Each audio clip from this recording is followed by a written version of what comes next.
Guys, ಇವತ್ತು ನಾನು ನಿಮಗೆ ಶೀರ್ ಕುರ್ಮಾ ಅಥವಾ ಖೀರ್ ಹೇಗೆ ಮಾಡೋದು ಅಂತ ಹೇಳ್ಕೊಡ್ತೀನಿ.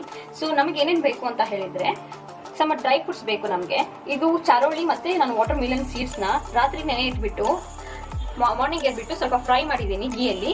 ಸೊ ಇದು ಆಮೇಲೆ ಇದನ್ನು ನಾವು ರಾತ್ರಿ ನೆನೆಸಿಟ್ಕೋಬೇಕು. ಇದು ಒಂದು ಉತ್ತತ್ತಿ. ಸೊ ಇದನ್ನ ರಾತ್ರಿ ನೆನೆಸಿಟ್ಕೋಬೇಕು. ಅದಾದ್ಮೇಲೆ ಈ ತರ ಸ್ವಲ್ಪ ಸಾಫ್ಟ್ ಆಗಿರುತ್ತೆ. ಅದಾದ್ಮೇಲೆ ಸ್ವಲ್ಪ ಕಿಶ್ಮಿಶ್ ತಗೊಂಡಿದ್ದೀನಿ, ಸ್ವಲ್ಪ ಏಲಕ್ಕಿ ಪೌಡರ್, ಆಮೇಲೆ ಇದು ರೋಸ್ಟೆಡ್ ಕಾಜು ಮತ್ತೆ ಬಾದಾಮ್, ಇದು ಆಮೇಲೆ ಸಮ್ ಕೇಸರ್ ಅಂಡ್ ಇದು ಉತ್ತತ್ತಿ and some external dry fruits ನಾನು ಇದು ತಗೊಂಡಿದ್ದೀನಿ. ಸೊ ಈ 3 ಐಟಮ್ಸ್ ನ ಸ್ವಲ್ಪ ನಾವು ಮಿಲ್ಕ್ ಹಾಕ್ಬಿಟ್ಟು ನೆನೆಸಿಟ್ಕೋಬೇಕು. ಆಮೇಲೆ ಮಿಲ್ಕ್ ಬೇಕು, ಆಮೇಲೆ ಇದು Nestle milk made condensed milk. ಇದು ನಾವು ಇನ್ ಆರ್ಡರ್ ಟು ಅವಾಯ್ಡ್ ಶುಗರ್ನ ನಾವು ಇದನ್ನ ರಿಪ್ಲೇಸ್ಮೆಂಟ್ ಆಗಿ ನಾವು ಯೂಸ್ ಮಾಡ್ಕೋಬಹುದು. ಆಮೇಲೆ ಇದು milk powder, 1 spoon of milk powder ನಮಗೆ ಇನಫ್ ಇದಕ್ಕೆ.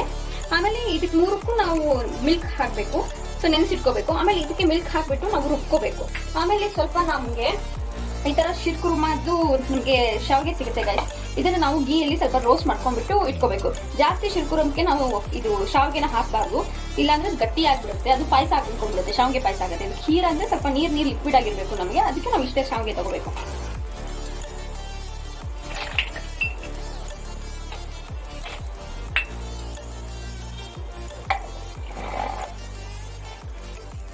ಸೊ ಇವಾಗ ಇದು ಉತ್ತತ್ತಿನ ನಾನು ಮಿಲ್ಕಲ್ಲಿ ನೆನೆಸಿಟ್ಕೊಂಡಿದ್ದೀನಲ್ಲ, ಅದನ್ನ ಇದರಲ್ಲಿ ಹಾಕಬೇಕು.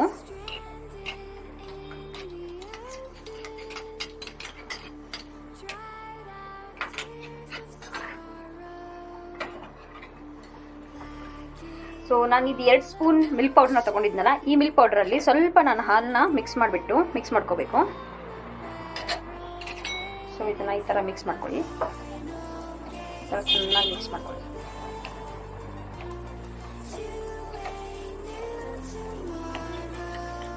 ಸೊ ಇದು ಮಿಲ್ಕ್ ಪೌಡರ್ ಮತ್ತೆ ಹಾಲು ಮಿಕ್ಸ್ ಮಾಡಿದ್ನ ಹಾಕೊಳ್ಳೋಣ ಈ ತರ. ಓಕೆ,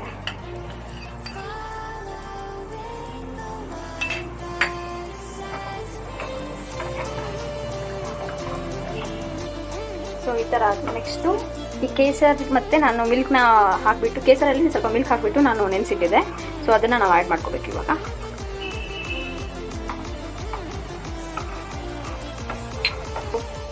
ಇವಾಗ ಒಂಚೂರು ಗೀನ ಹಾಕಿ.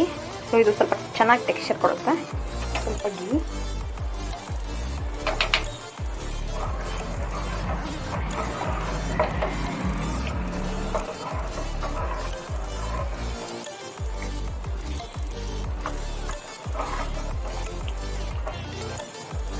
ಇದನ್ನ ನಾನು ಗೀಯಲ್ಲಿ ರೋಸ್ಟ್ ಮಾಡ್ಕೊಂಡಿರೋ ಶಾವಿಗೆನ ನಾನು ಇದರಲ್ಲಿ ಆ್ಯಡ್ ಮಾಡ್ಕೋಬೇಕು. ಸ್ವಲ್ಪ ನಾನು ಇದನ್ನ ಆ್ಯಡ್ ಮಾಡ್ಕೊಳ್ತೀನಿ. ಇದರಲ್ಲೇ ಶಾವಿಗೆನ ಆ್ಯಡ್ ಮಾಡ್ಕೊಳ್ಳಿ.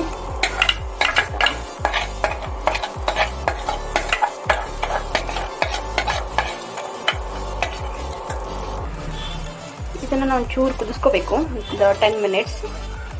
ಇವಾಗ ಇದು 10 ಮಿನಿಟ್ಸ್ ಕುದ್ದಾದ್ಮೇಲೆ ನಾವು ಇದಕ್ಕೆ ನೆಸ್ಲೆ ಮಿಲ್ಕ್ ಮೇಡ್ನ ಹಾಕೋಬೇಕು. ಈ ತರ ಶಾವಿಗೆ ಚೆನ್ನಾಗಿ ಕುದ್ದಿರಬೇಕು. ಸೊ ಈ ತರ ಕನ್ಸಿಸ್ಟೆನ್ಸಿ ಬಂದಮೇಲೆ ನಾವು ನೆಸ್ಲೆ ಮಿಲ್ಕ್ ಮೇಡ್ನ ಹಾಕ್ಬೋದು. ಶುಗರ್ನ ಆ್ಯಡ್ ಮಾಡ್ಬೋದು.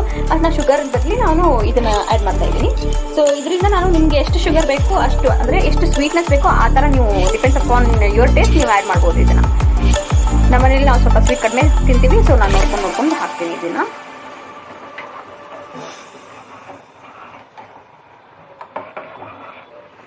ಇವಾಗ ನೆಕ್ಸ್ಟು ನಾವು ಇದು ರುಬ್ಕೊಂಡಿರೋ ಡ್ರೈ ಫ್ರೂಟ್ಸ್ದು ಮಿಕ್ಸರ್ ನಾವು ಮಾಡ್ಕೊಂಡಿದ್ದಲ್ಲ, ಇದನ್ನ ನಾನು ಇದರಲ್ಲಿ ಹಾಕ್ತೀನಿ. ಸೊ ಇದನ್ನು ನನಗೆ ಎಷ್ಟು ನೋಡ್ಕೊಂಡು ನಾನು ಹಾಕ್ತೀನಿ. ಸೊ ನೀವು ಎಲ್ಲನೂ ಹಾಕೊಂಡ್ಬಿಡ್ಬೇಕು ಇಷ್ಟು.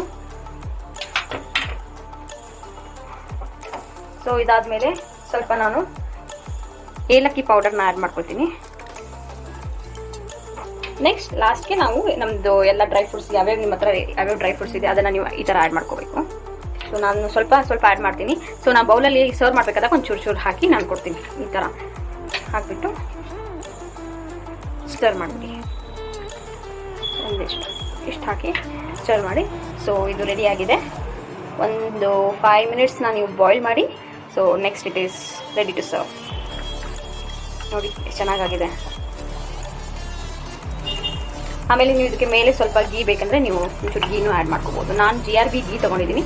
ಸೊ ನೀವು ಗೀನ ಆ್ಯಡ್ ಮಾಡ್ಕೋಬೋದು ಸ್ವಲ್ಪ ಲೈಟಾಗಿ. ಓಕೆ, ಸೊ ನಾವು it is ready to serve.